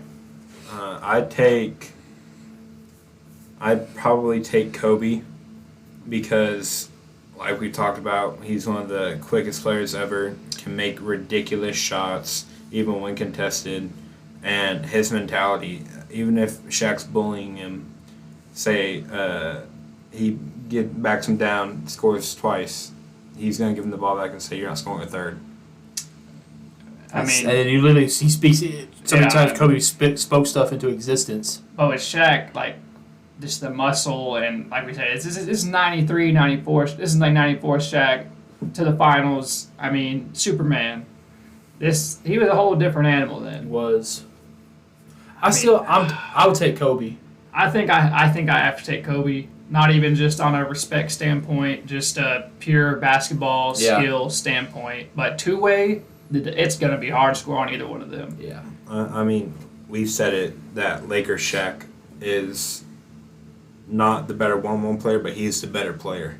Yeah. And more probably complete player. And Kobe was getting mad at Shaq because Shaq wouldn't want to get better. I think that shows that they've played each other, and Kobe's obviously beaten him more times than not because he wants Shaq for the size he is, and against him, he's going to beat. But that's in 02, 03. Like I'm sure they never played one-on-one with each other in '94 when Kobe was not even in the league yet. But like I said, it's all comes down to what player. It's like Shannon Sharp said. It's like, can you imagine if Shaq was dedicated just to the gym? His career probably would have been last a little bit longer. Yeah, like even just in the weight room, not even on the basketball floor. Just staying in shape. Right, and staying in keeping shape. his body healthy. Yes. But all in all, two-way side, I Kobe. think Kobe takes it. Kobe was hitting shots over 2-3 people. Let's say he can't hit all those shots over Shaq. Yeah. I think it's like 11-9. It's a close game. Yeah. So you move on. MJ versus Kyrie. I'm taking MJ. I'm taking MJ, no debate. I see why, because MJ is more complete. I think Kyrie can make it competitive. That's what I'm saying. But we seen AI with a crossover. I mean, that's one clip, obviously. But he got past Jordan on that one clip with the cross. He wasn't doing the crazy stuff we see Kyrie do. So you can go back to be like, oh, who did MJ guard? But if you look at it, nobody had a bag like Kyrie. No. Kyrie is the best ball handler the league has ever seen. Yeah. By far. And it's really hard to not think about if Kyrie can get past MJ enough to win. He's a better three-point shooter. That's a fact. But MJ's mid-range was so complete. Yeah. And his athletic ability. I think just MJ's ability to rise up higher. The Cavaliers clip on who's the guard? Clay. No, I'm not talking about that. I'm talking about MJ, the game winner against the Cavs. When he rose up, you know what I'm talking about? Oh, yeah. I can't. His name is, I can see his face and his number. Anyways, comes by, rises up. The guy is on the ground by the time MJ is releasing his shot. That alone, the athletic ability, the two-wayness, I just think he just takes it. Yeah, that's too much. Kyrie definitely makes it a game, though. Yeah. But, Kyrie's going to make anything a game. He's too competitive not to. Yeah. If he challenged Kobe, he can challenge MJ, right? Yeah. I think we got KD and Kobe next. Yeah. So how are we doing? Are we going? We go up and down still. Yeah, they're still going opposite sides of the bracket. So yeah, KD versus Kobe. Kobe has said that KD is the one player he couldn't figure out. Well, yeah, he said KD. He could never figure him out. He also said great things about Russ too. That KD and Russ were some of the hardest players he ever had to guard. So I can't imagine having to go against those guys in the same team. Those OKC days. Reminiscing right now. Sorry, I miss it. But it's like you can. I don't think there's a wrong answer here. No. If either way you went, I think the only people who would be like, "Oh my God, are you serious?" It's like diehard Kobe fans or diehard KD fans. I'm taking Kobe. I'm taking KD. I'm taking Kobe. I'm the tiebreaker. I'm taking Kobe. I'm the tiebreaker for who moves on to the championship. KD's size, his scoring ability, his defense, his ability to, even with Kobe's signature fadeaway, still being able to get your hand up there. I think that's too much to beat. Yeah, Kobe's quick. He has good defense, but nobody in the world can stop KD. A healthy prime KD that we're talking about, I don't think anyone in the world can stop him. I don't think you can ever say there's nobody that can ever stop a player because we've seen every great player at least once have a bad game. And have a game where they shouldn't lose. As you said earlier, KD said, if I miss a shot, it's not because of you. Okay, but Kobe is good enough to get into KD's head and make him miss. I don't know about that. I think Kobe has rattled some of the craziest mindsets that we've seen. Kobe went back and forth with Tony and got in Tony Allen's head. Tony Allen is one of the best defenders and best trash talkers that we've seen in the league, and he made him. But he also said, like, Tony Allen. I got asked on a talk show. He's like, who was one guy you could respect the most that would guard you? He's like, Tony Allen, because no matter how many times I scored, he just keep coming back to guard me. And the thing is like, Kobe's a better defender than KD on ball. Yeah. And I think it's the same thing with every matchup. Who can you make miss the most? I think Kobe can make KD miss more. I think the on-ball pressure by Kobe is what wins it for him. Yeah. I think KD in a one-on-one situation, nobody else around, on a blacktop court, I think Kobe would get the mental wherewithal to feel like, okay, like his tendency is this. Don't let him get to his spot, basically. Sure. And Kobe is the best at not letting you get to your spot. You just said it though. Kobe couldn't figure out KD. I know, but that's like in a 5-on-5 setting. Yeah, though. that's with play calls. That's with everything like that. That's Right. not a one-on-one standpoint because. But KD also doesn't have a spot. He doesn't have. He goes anywhere. KD definitely favors that mid-range right side pull-up. He loves that double cross into a mid-range pull-up. The little headsy pull-up. More than it's so weird how he does it. But you can say KD has a spot. He loves going into a mid-range pull-up more than anything in the world. Going to his right off a double cross into a pull-up. Kobe, I think you can say Kobe loves a mid-range, obviously, but he's going to take you to either side, middle, and he's going to hit you with that Kobe fadeaway. And we've seen more times than not that Kobe has beaten KD with that fadeaway. But we've really never got to see them. I think we've seen KD get guarded by Kobe more than we've seen KD guard Kobe. Yeah. Because KD was always guarding, when they played the Lakers, he was guarding guys like in the earlier years, like Ron Artest, Lamar Odom, stuff like that. Like, he never really was put in the situation to, yes, your matchup. But yeah. Kobe has said that he's like, I want to guard KD. That alone just speaks volumes. Yeah, I got to take Kobe. I'm taking, I know they're both 1 seeds, but I believe this might be an upset to some people. Yeah, take Kobe. I'm taking Kobe. So we have our first person to enter the championship. It's Kobe Bryant. Kobe Bryant. RIP in the championship. Kobe Bean Bryant. This is where it gets interesting. MJ versus Braun. I'm taking. I know who you're taking. I'm taking LeBron. Whoa! I'm taking LeBron. We can run that clip. I'm taking. My instant thought to my head is if you've ever heard Jay Williams, and the one guy that's on CNN now, talked about it. He said, Braun is 6'9", 270, but runs like a point guard. But what does that matter? Runs like a point guard? What does that like? What do you mean? He operates like one. The ball handling for that size. Okay, yes. But operating like a point guard really doesn't mean much in a 1v1. Because when you say operating like a point guard, they're also talking about LeBron's passing. I'm saying he moves like one. I mean, you can say MJ moves like one. MJ's fast. He's a 2 guard, and he moves like a point guard. I think. And MJ can also guard the center position. No, he can't. Not like LeBron. Well, no, obviously not. No, but I think what he's saying is like. So this is what I'm getting from it: that he's saying MJ could guard LeBron better than LeBron could guard MJ. I don't agree with that. I think the ball pressure by MJ is more effective than the ball pressure by Braun. Because we've seen it in clips. Braun loves to chase down block. Braun loves to block shots. So I think on ball pressure, because they're about, I mean, with the height-wise, if you take their height into account, their athleticism is about the same, right? Because LeBron's 6'8", he's obviously going to look like he's getting up higher. But Jordan's 6'6", and still had the 44-inch vertical. So it's about the same level.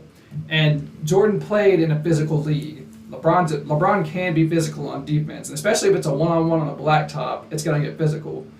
So. And I definitely think Jordan can get into LeBron's head. I think LeBron. I'm not saying he's easy to. I don't know what the word is. Like rattle. But we've seen him get rattled. I mean, in the if this is 2012, Braun, this is coming off a Mavs series where he was rattled. And then, but I mean, after that, had probably the best season of his career. I mean, yeah, but it's all about what I'm taking. I'm thinking with this MJ. I'm thinking we're talking about 96 MJ. Is that the consistent best version of MJ is 96 over 98? Because the 98 was the best team. 95, 96. That was when they went 73 and 9, 72 and 10. 72 and 10. Yeah. And I think that was the most complete version of MJ because I'm pretty sure that's the year he went toe to toe with Clyde Drexler and he hit like 7 threes in that one game because they said let MJ shoot, he can't shoot. You know what I'm talking about? Yeah. Because they talked about The Last Dance and. This is a debate for the ages. Like I said, I don't think there's a wrong answer here. I know what you think. There's definitely, I can lean towards either side. But, I mean, I want to go MJ. But if I said LeBron, I wouldn't be like, what's wrong with me? Like, why did I say Braun? You know?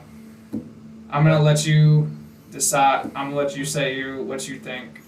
The thing with MJ, and another one of my favorite clips of his is he doesn't care who you are, how big you are, how strong you are, how many whatever you have, how many whatever, how good you are, nothing. He doesn't care.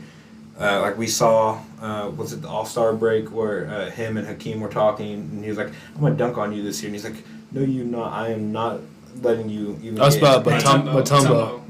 Yeah, Mutombo. And he dunked on him with the finger wave. Yeah, and then But a foul got called on Nate Robinson. Nate Robinson's arguing with the ref. MJ walks by and says something. Nate Robinson gets his head. MJ just stares at him and laughs at him. And that's Nate Robinson. Nate? Yes. What year is this? Have you not seen that? Nate Robinson. Nate Robinson. That's What year was Nate drafted? wasn't Nate? I don't think it was. Are you thinking of Muggsy and the Charlotte Oh, series? Muggsy called. Well, he called Muggsy a No, midget. not that. Not that. Here. What year was Nate drafted? You guys keep talking. I'm gonna find it. Well, it's like, I know. I mean, MJ's had obviously one of the most competitive guys in sports history. David Robinson. Not Oh. Nate Robinson. Okay. I was about to say, I don't know if they I were don't remember that. You guys have seen that one, haven't you? Yeah, I know what you're talking about now. Yeah. Not But David. I was about to say, I was like, what? I was thinking when because he definitely got Muggsy's head and he called him a midget. He did call him a That's midget. one of my funniest NBA moments ever. But, you could, all the things you say about MJ, you can say about Bron too. Bron don't care who you are. I mean, If LeBron, here's my thing, did everything he humanly could against the Warriors, the 2 years he lost to them, 1 year lost all of his health to injuries, and then the 2 years he was literally by himself. But that's not the Bron we're talking about. Right, Bobby said like LeBron knows even when he's by himself, he can go 100 miles an hour the whole game and give everything he can to win. Right. Yeah, I mean, but that's what I'm saying. You say the same thing about each guy. MJ's gonna give it us all. Sure. I mean, MJ, we've seen it in The Last Dance. He said in practice, like, I'm playing it like it's a game. I'm talking to my guys like I would talk to my opponents. He slapped Steve Kerr. He didn't say. Yeah. He punched Steve Kerr. He punched him right in the mouth. Yeah. So, God, I'm sticking with Bron. I know what you're sticking with. Trust me. I know. I don't. But the thing is, I think that the debate is good enough to where anybody can be budged. Like, you could change my mind and say, and make me think LeBron could win. I think I could change your mind and say MJ could win because there's just so many great facts on each side. But like I said, I think it's going to come down to defense, and I think MJ's ball pressure just outweighs LeBron's ball pressure when it comes to, because LeBron, it's been talked about for a while. Really, they said he has no bag when it comes to dribbling. He has that little. Everybody knows what it is, and he's never been like a phenomenal. It's never been a phenomenal ball handler, right? I mean, I think he's been underrated. He's just not flashy like that. Well, that's what I'm saying. But what's helped him is his speed and agility when he's dribbling. Sure. And his size and his quick first step. Because LeBron can go, there's been multiple times, like on the second reunion with the Cavs in the 2014-15 season, he broke a couple of guys off for threes. Well, yeah, that's what I'm saying. Like, but that's just not his goal, I think. no, but that's what I'm saying. I think MJ was a good dribbler. Yeah. I mean, between the legs, behind the back, it didn't matter. That's what I'm saying. I think MJ can put enough pressure on LeBron's ball handling skills and get steals and make it work. That's how I see it. That's why he's a defensive player of the year. I mean, I think Bron should at least have one. Like, no doubt. I think everybody could agree with that. But this is where it splits it for me, is the defense. So I'm going to have to say MJ. You're the tiebreaker. I said MJ a while Wow, ago. I didn't never hear him. I said MJ a while ago. So MJ we have the MJ, Kobe, basically father and son matchup on prototype 1, prototype 2. I mean, we said it earlier. MJ has a defensive edge on Kobe. Did we say that? No, you I said said you that, yeah. specifically I said thought you that. said Kobe I was agree with the it. edge on. I thought I said Kobe was a better defense. I thought you said Kobe was a better defender than Jordan.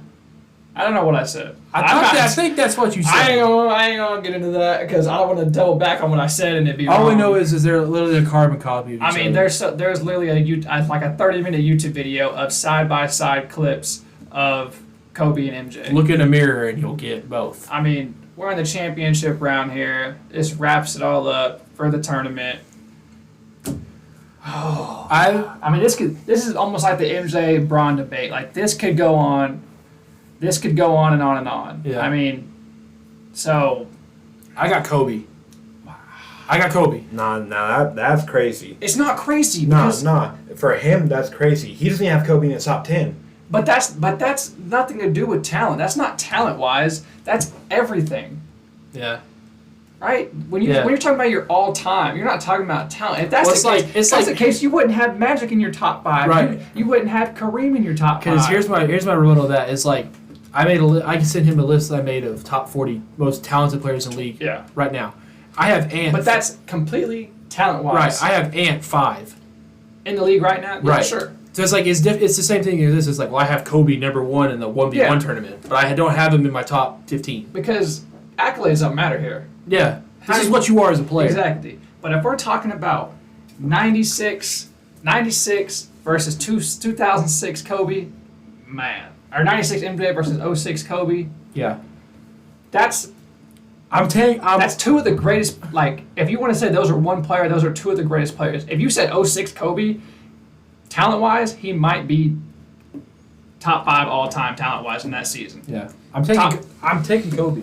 But why? Jordan. Why are you taking Kobe? I think because, like I said, what's the difference maker? Because they're such the same player. Kobe's ability to figure things out, because he models everything he knows from Jordan. Is from Jordan, right? So I think Kobe is take everything Jordan did and just added more. And was more like versatile. I think was more like well-rounded. I think Kobe's better in the paint, finishing in the paint. And I think he's slightly better. He's a better three-point shooter too. Well, yeah, but finishing in the paint, MJ was. I understand that. but Kobe's ability to dunk on anybody. MJ do it too. MJ do it too. That's the thing. It's so crazy, but I take Kobe because I think Kobe does it at a more consistent rate. I think Kobe's ability just to make the most BS shots. But these are two of the most. I'm not gonna lose guys all the time. I know, but I just think because Kobe's ability to do it over and over and over and over and over again is the reason he would pull out the victory in this championship game. Well, Kobe also doesn't have a great shooting percentage. Oh, because he took all the shots. But you're saying the consistency part. But that doesn't matter when you're going into a 1v1 game like this. You're not talking about, he's shooting 3 for 15 on a game. But when you're coming to a 1v1 situation, you know what you're going to do. You know, basically, obviously, MJ can make Kobe miss. Kobe can make MJ miss. But how I look at it is again, with the defense. If I said, I don't know what I said earlier in the episode, who is a better defender. But on ball pressure, mentality-wise, now that I'm saying it, it's got to be Kobe. But I'm taking Kobe. End of story, I'm taking Kobe. Kobe's winning the 1v1 championship. You got it. What do you think? What's your final thought on this? MJ or Kobe? MJ. That's fine. There's not a wrong answer. I literally can't be mad at that because we have, like I said, prototype 1 and prototype 2. Yeah, no, there's not. All right, to wrap it up. I don't know yet. To wrap it up, spicy standpoints,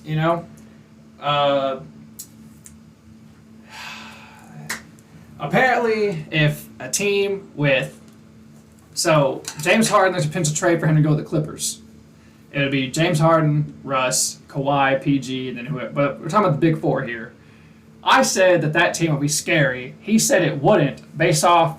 We said if they were take out injuries, take out James Harden drop, because the first I said if healthy. I was saying that's why they wouldn't be scary. No. But no, we're not talking about that part. Okay, all right, go ahead. If healthy, I said that they're crazy. He said no because James Harden is. He said Russ can't shoot and what else? They can't stay healthy. Yeah. And I said okay, what if they're healthy? And Harden can't fit with teammates. Okay. I think this late in his career, he's probably like, I have to make things work. I have to make a change. He can say that now with Joel Embiid, and he didn't do it. Joel's a fraud. Joel's a fraud, okay. What? Anyways, he said James Harden. I said, okay, Russ doesn't have to shoot. James Harden can. And what'd you say? No, say exactly what you said. Washed. No, before. You said James Harden can't shoot. He can't shoot very much anymore. Do you know what he averaged last year? And why I say he got robbed of an All-Star? He averaged like 20 and 10 last year. Exactly. But I'd still that Clippers team better than that Clippers team will be better than that 20 and Sixers 10 team. with somebody on your team that's averaging 30 plus with Joel Embiid. It's good numbers, especially when you're the one feeding him the ball with 10 assists. The same thing. That Clippers team would be insane. I know. That Clippers team would be better than the one that they have now. So well, obviously. So actually, James Harden, since what would he be 2-guard with Russ? Yeah, for sure. He'll be the 2-guard. So your starting lineup would be Russ, James Harden, probably PG, and then Kawhi at the 4, and then put Zubac. I do like Zubac. So imagine. That's why I told him. Look at this. Imagine Harden's assist would go down. But because I think they would go up. I think his points will go up since he'll be a 2-guard. No. Instead of being the one and running. Because even when him and Russ were on the same team, even when him and Russ were on the same team, James Harden was still throwing up 9-10 assists a game. So I was to say, who would you rather have on that schematic? Who would you rather have bringing the ball up? Yeah. Oh, Russ. Because I'd rather have because we know Russ is a. You got to feed James Harden the actions. Yeah. Because we know Russ isn't as good a shooter as he once was, right? And Russ I'm saying on the Thunder, he had a respectable jump shot. This is the best mid-range in the game. Exactly. I'm saying 3-point wise. I'm saying on the 3-point, you had to respect it. On the Thunder, nobody's treating them like they are now, right? Right. Okay. So why would you not want James Harden running on the wing and just ISO him? Because yeah, you can say, oh, they can help off Russ, but you can't help off PG and Kawhi. Like you can help off Zoo and Russ. Okay, but if Zoo's sitting in the paint on the short corner, that is okay. Who's coming from the help side? I'll give you that. It determines what side they're on. Because if you're going to give Harden and ISO, Ty Lue is a good enough coach to get that scheme every time. I agree with that. I also think no team's beating them just because of their defense. You got the Claw, you got Paul George, and Russ is a good defender. We can't say he's not. I think third game of the year last year had 5 steals, and I think he ended up averaging almost 2 steals a game. Russ is a good defender. It's not even a liability. The worst part defensively of that starting lineup would be James Harden. That's a problem. Okay, but the thing is, so let's say the other team is. And you're not guarding the same person every possession. So you're saying that if they target James Harden the whole game, if they blow past him, the help defender isn't going to be there? Every team's not going to have a guy that Kawhi Leonard or Paul George is guarding standing on the wing that can shoot. There's a lot of 4s and 3s in the league that don't have an amazing jumper that's consistent enough to just knock down at a consistent rate. I think the biggest problem with that big 4 is if Russ gets going. Russ has done this so many times. Like I said, we've had this argument so many times. Russ thinks he has to do it by himself. But you can tell with his time spent with the Clippers, that half season and in the playoffs, that he realized that I don't have to do that. Because him and Kawhi looked really good together in the game that they played in against the Suns, correct?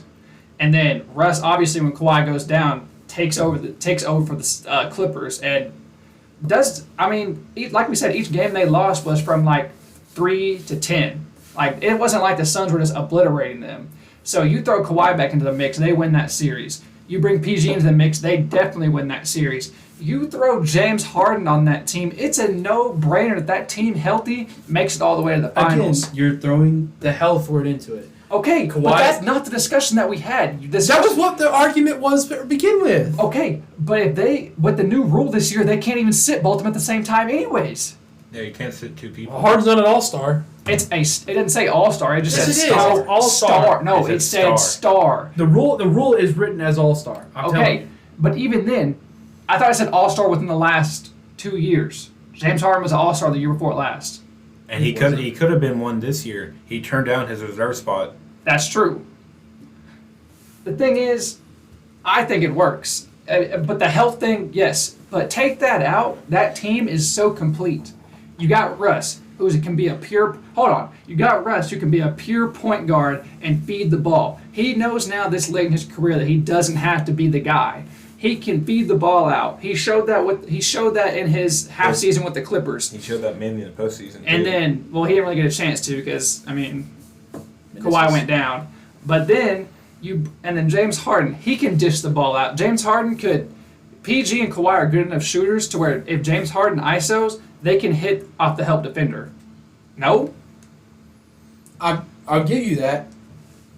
But I'm trying to think of how to say this.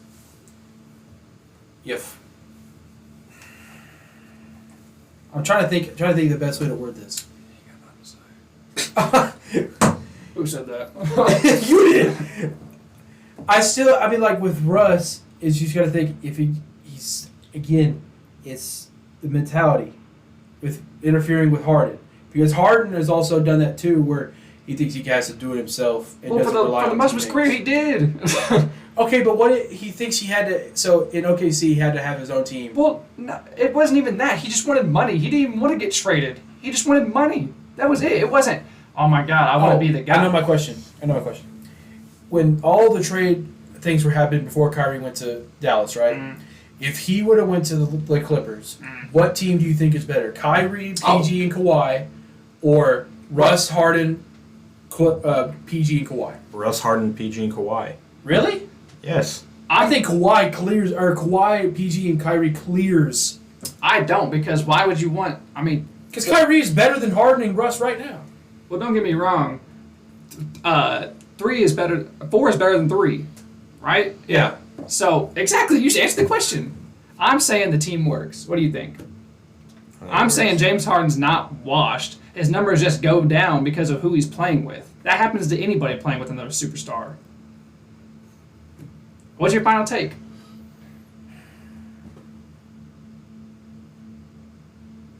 Still have my doubts. I don't think it works. All right, well, I think I got enough of my point across, but all in all, I think I would just have to see it in the regular season. Yeah. If I could see it for 20, 30 games of regular season and get a better idea of a product, I would think it would work. If they were to win like 20 out of 30, like go 20 and 10 in a 30 game span with that core of guys, I would be like, okay, let's see the playoff stance. They're not going to have help defense. yeah. Go get a bucket. Go do that. All in all, 1v1 tournament wrapped up. Kobe wins. We got that. Spicy standpoints, I think that's one of the better ones that we've had, take-wise. It was a good debate. I mean, yeah. But for the foul line, thank y'all for watching, first of all. With the new setup, new studio at USAO. This guy. But for the foul line, I'm Connor, Wyatt Hole. We'll catch you later.